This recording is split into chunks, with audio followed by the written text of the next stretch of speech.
Iran, a nation deeply shaped by its Islamic legal framework, permits men to legally marry up to 4 wives. However, the idea that Iranian men are widely practicing polygamy is far from the truth. Despite legal provisions that allow it, cultural, economic, and social realities make such arrangements exceptionally rare in contemporary Iran.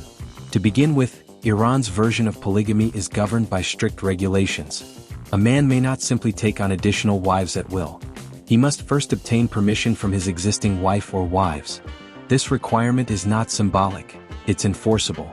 Furthermore, Iranian law mandates that all wives must be treated equally, not just emotionally or verbally but materially. If a man gives one wife a diamond ring, he is legally obligated to buy identical rings for the others. Failure to do so opens him up to lawsuits and potential punishment under civil law. These obligations are more than most Iranian men can afford. The average monthly salary in Tehran is roughly equivalent to $520, and in smaller cities, it drops significantly. Supporting 4 households equally under such conditions is financially unfeasible for the majority. As a result, polygamy exists more in legal theory than in everyday life. The romanticized idea of 4 wives often perpetuated online or in foreign commentary is, for most Iranians, an impractical dream. But there's another layer to Iran's marriage laws that outsiders may find even more surprising: the practice of temporary marriage, known in Sharia Islam as mutar. This form of contract-based union allows a man and a woman to marry for a predetermined length of time, ranging from several years to just a few minutes.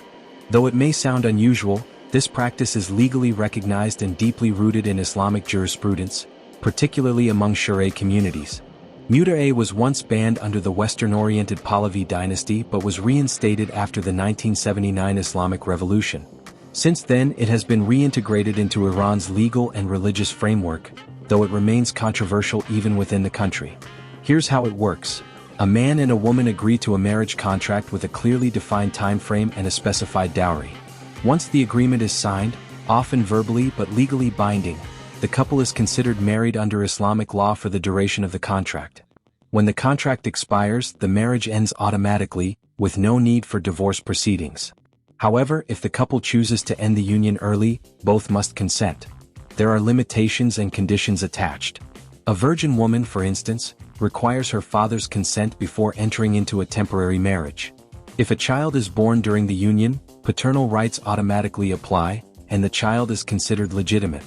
Interestingly, spouses in a mutar marriage have inheritance rights, but the man is not obligated to provide the woman with housing or daily support, so long as the agreed-upon dowry is paid. While the legal foundation is clear, the practice's real-world application is murkier. Critics within and outside Iran argue that mutar, in some cases, has become a loophole for legalized prostitution.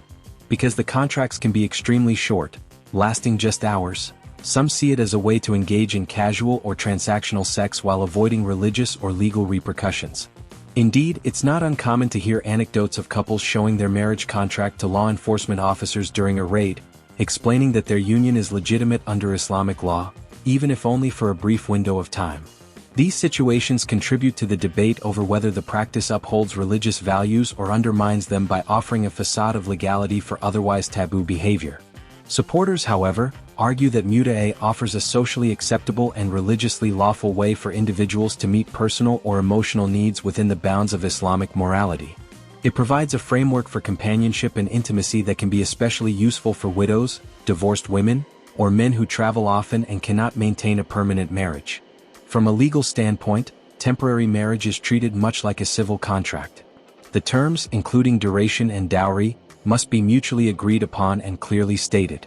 If the agreement is violated, for example if the dowry is not paid, the injured party has the right to take legal action. And despite its controversial nature, mutar continues to be supported by Iran's Sharia clergy, who consider it a legitimate expression of Islamic law. It is also important to note that this practice is not universally accepted across the Muslim world. Sunni Islam, which constitutes the majority of Muslims globally, generally rejects mutar as invalid. As a result, the custom is largely confined to Iran and a few Sharia-majority regions in Iraq, Lebanon, and Bahrain. Another often overlooked aspect is the gender disparity embedded within the system.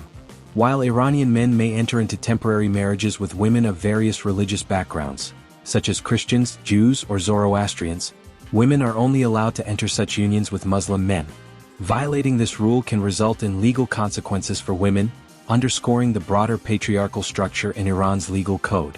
So, while Iran may legally permit polygamy and temporary marriages, the lived experience is shaped by a complex interplay of religion, tradition, gender, economics, and evolving social norms. Far from being a land of limitless marital possibilities, Iran's strict enforcement of equality, combined with financial hardship, renders polygamy an uncommon choice. As for mut'a, the practice remains deeply polarizing. To some, it's a pragmatic tool for managing human relationships within religious parameters. To others, it's a form of legalized exploitation. But no matter where one stands, it reflects a uniquely Iranian fusion of legal structure, religious doctrine, and cultural adaptation. Understanding these practices requires looking beyond simplistic stereotypes. The idea of Iranian men casually marrying 4 wives or entering and exiting unions by the hour may generate curiosity abroad, but the reality is far more nuanced and bound by law, faith, and economic limits.